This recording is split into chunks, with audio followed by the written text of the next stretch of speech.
চিংড়ি মাছ দিয়ে নারকেল দিয়ে লতি রান্না করেছি। কারা কারা এই রান্নাটা বা এই রেসিপিটা খান নাই, আপনারা একবার হলেও রান্না করে খেয়ে দেখবেন। ভীষণ মজা হয় এই নারকেল দিয়ে চিংড়ি মাছ আর লতি রান্না করলে। তো আসসালামু আলাইকুম এভরিওয়ান, কেমন আছেন সবাই? আশা করছি সবাই ভালো আছেন, আমরাও ভালো আছি। এই তো রান্না বান্নায় চলে আসলাম, আপনাদেরকে দেখিয়ে দিচ্ছি কিভাবে এই রেসিপিটা রান্না করতে হয়। তরকারি কাটাকাটি বাছাবাছি সবই আগেই করে ফেলছি, এখন সরাসরি রান্নায় চলে গেছি।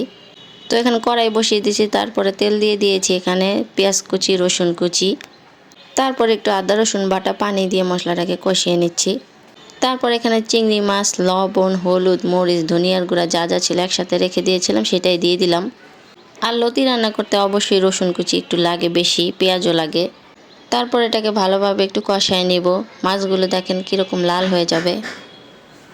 তরকারি রান্নার পাশাপাশি যে আমি ভাতও বসাই দিয়েছি, ভাতটাও রান্না করে ফেললাম।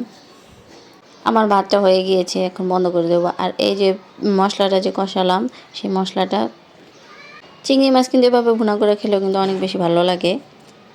এখন যে আসল জিনিসটা দেওয়ার দরকার ছিল এখন সেটা দিয়ে দিলাম, নারকেল কুড়ানো, সেটা দিয়েছি। অনেকে বেটেও দেয়, আমার বাটার সময় ছিল না, যে কারণে আমি কুড়ানো নারকেলটাই দিয়ে দিয়েছি। তবে নারকেলটা বেশি মিহি করে বেটে তারপর তরকারিতে দিলে সেটার স্বাদ কিন্তু আরও বেশি ভালো পাওয়া যায়। তো যাই হোক, আমি এখন যেই ভাপ দিয়ে রাখা লতিটা ছিল সেটার পানি ফেলে দিয়ে তারপর এটাকে দিয়ে দিলাম। লতি তরকারিটা কিন্তু অনেকের কাছেই ভালো লাগে, আবার অনেকের কাছে ভালো লাগে না। আমার কাছে কিন্তু অনেক বেশি ভালো লাগে, সেটা শুটকি দিয়ে হোক বা চিংড়ি মাছ দিয়ে হোক বা ইলিশ মাছ দিয়ে হোক, যেভাবেই রান্না করুক আমার কাছে কিন্তু খুব ভালো লাগে। তারপর এটাকে নেড়ে চেড়ে সামান্য একটু পানি দিয়ে ঢেকে দিব। লতিটা যেহেতু আগে থেকে ভাপ দেওয়া ছিল তাই এটা হতে তেমন সময় লাগবে না, তাড়াতাড়ি হয়ে যাবে। এখন এর উপর কিছু কাঁচামরিচ দিয়ে দিলাম। আমার তরকারির কালারটা দেখেন অনেকটাই সুন্দর হয়েছে। এই তো দেখতেই পাচ্ছেন চিংড়িগুলো কত সুন্দর হয়ে গিয়েছে, কালারটা অনেক সুন্দর হয়েছে। লতির কালারটাও কিন্তু একেবারেই অনেক সুন্দর সবুজ রং হয়েছে। তারপর আমি এখন এটাকে ঢাকনা দিয়ে ঢেকে দিব কিছুক্ষণ, এটাতেই সিদ্ধ হয়ে যাবে লতিটা। একটু পরপর এটাকে ঢেলে চেড়ে দিব যাতে নিচে লেগে না যায়, পোড়া গেলে কিন্তু খাবারের স্বাদটাই নষ্ট হয়ে যাবে। এই তো আমার লতিটা প্রায় হয়ে গিয়েছে, আর বেশি সময় লাগবে না এটা হতে।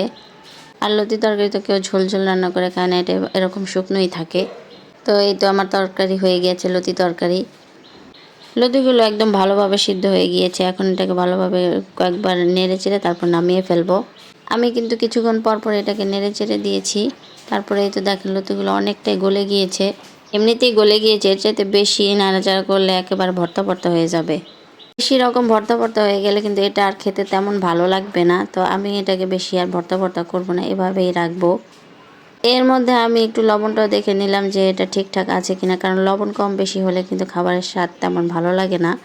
লবণ কিন্তু কম হলেও বেশি ভালো লাগে না, আর বেশি হলেও তো আরও ভালো লাগে না, পুরো খাবারটাই নষ্ট হয়ে যায়। তো আমার এই যে লতি রান্না করা শেষ, এখানে খেতেও কিন্তু দারুণ হয়ে গেছিলো, আপনারা এভাবে ট্রাই করবেন।